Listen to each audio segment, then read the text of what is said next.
Hello and welcome back to the podcast. Today, we're going to explore a topic that affects almost everyone at some point in life: ambition. Why do we want more? Why do some people dream big and chase difficult goals, while others prefer a quieter, simpler life? And is ambition always a good thing? In this episode, we'll look at the psychology of ambition in a simple and practical way. By the end, you'll better understand your own motivation, and maybe even rethink what success means to you. Let's begin with a basic question: what is ambition? Ambition is the strong desire to achieve something. It could be success in your career, better financial security, recognition from others, or even personal growth. For some people, ambition means becoming a leader, building a business, or creating something meaningful. For others, it may mean having a stable life, a loving family, or time to enjoy hobbies. So ambition is not just about money or power. It's about what you personally value. Now, where does ambition come from? Psychologists say that ambition is influenced by both internal and external factors. Internal factors include your personality, your interests, and your beliefs about yourself. External factors include your family, culture, education, and the people around you. Let's talk about internal factors first. One important idea is self-efficacy. This means how strongly you believe in your ability to succeed. If you think, "I can do this," you are more likely to try, even when things are difficult. But if you think, "I'm not good enough," you may avoid challenges. People with high self-efficacy often have stronger ambition because they believe their efforts will lead to results. Another internal factor is curiosity. Curious people want to learn, explore, and improve. This natural interest can turn into ambition over time. For example, a person who enjoys solving problems might develop the ambition to become a scientist or engineer. Now let's look at external factors. Family plays a big role. If you grow up in an environment where success is highly valued, you may feel pressure to achieve more. Sometimes this pressure can be positive and motivating. But sometimes it can create stress and fear of failure. Culture is also important. In some cultures, ambition is strongly encouraged. People are taught to compete, to stand out, and to reach the top. In other cultures, cooperation and balance are more important than individual success. In those environments, ambition may look different. Social media has also changed how we see ambition. Every day, we see images of successful people, entrepreneurs, influencers, athletes. They show their achievements, their travels, their perfect lifestyles. This can inspire us, but it can also make us feel that we are not doing enough. So ambition is not just a personal choice. It is shaped by the world around us. Now let's move to an interesting question: is ambition always good? Many people believe that ambition is positive. It helps us grow, achieve goals, and improve our lives. Without ambition, we might stay in the same place and never try new things. But ambition also has a darker side.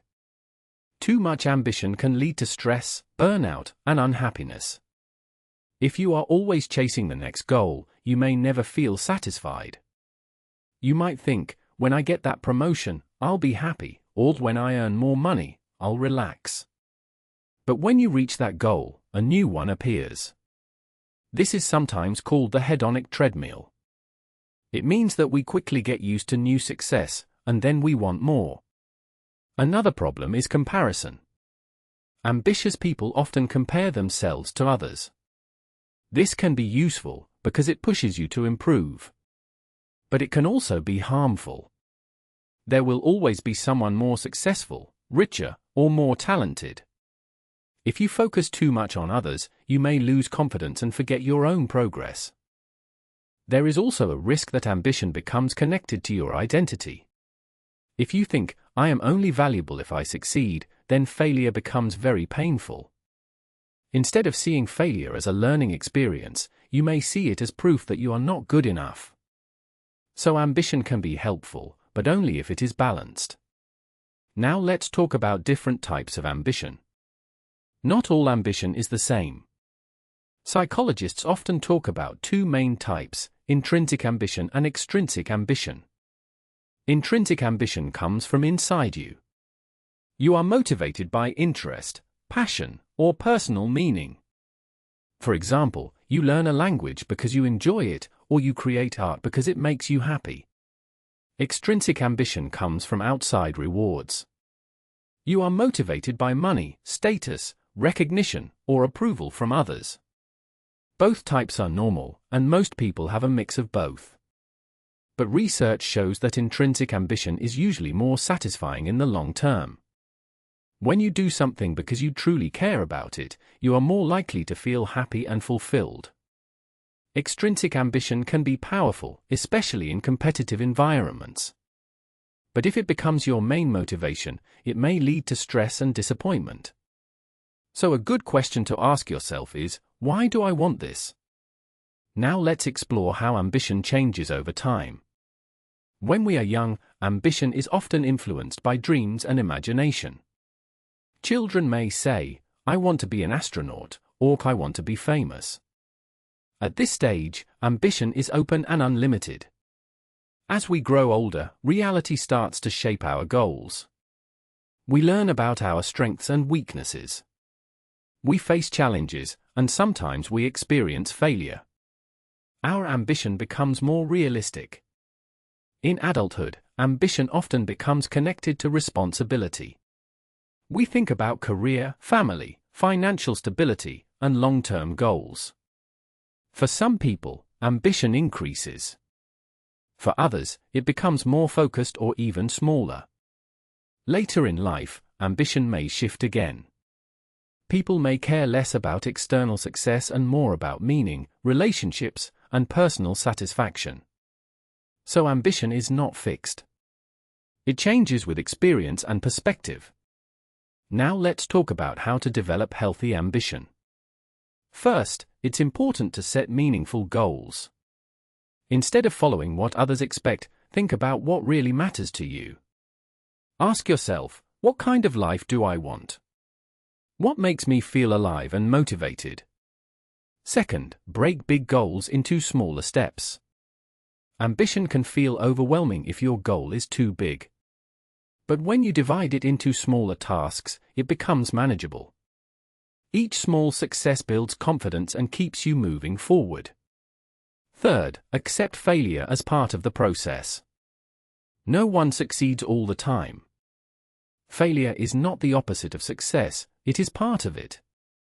When you learn from your mistakes, you grow stronger and more capable.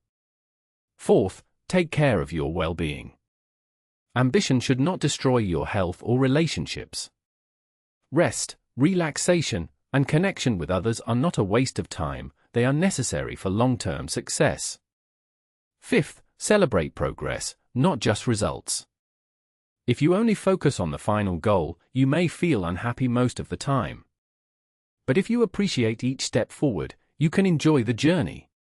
Another important idea is balance. Ambition should be one part of your life, not the whole story. Relationships, hobbies, health, and personal growth are also important. When these areas are balanced, ambition becomes more sustainable and enjoyable. Let's also talk about something that people don't often discuss, the fear of ambition. Yes, some people are afraid to be ambitious. Why? Because ambition brings risk. If you try something difficult, you might fail. You might be judged. You might feel uncomfortable. So instead of chasing their goals, some people stay in their comfort zone. They choose safety over growth. But here's the interesting thing, not trying can also create regret. In the future, you might ask yourself, what would have happened if I tried? So the challenge is to find a balance between courage and caution. Take risks, but not reckless ones. Move forward, but step by step. Before we finish, let's reflect on a final idea: success is personal. Society often gives us a clear image of success: high salary, big house, impressive career. But this image does not fit everyone. For some people, success means freedom. For others, it means creativity, stability, or helping others. Ambition should not be about copying someone else's life. It should be about creating your own. So instead of asking, how can I be the best, maybe a better question is, what is the best life for me? That question may not have a simple answer, but it is a powerful place to start. To summarize today's episode, ambition is a natural human desire to achieve something meaningful. It comes from both internal and external influences. It can help us grow and succeed, but it can also create stress if it is not balanced.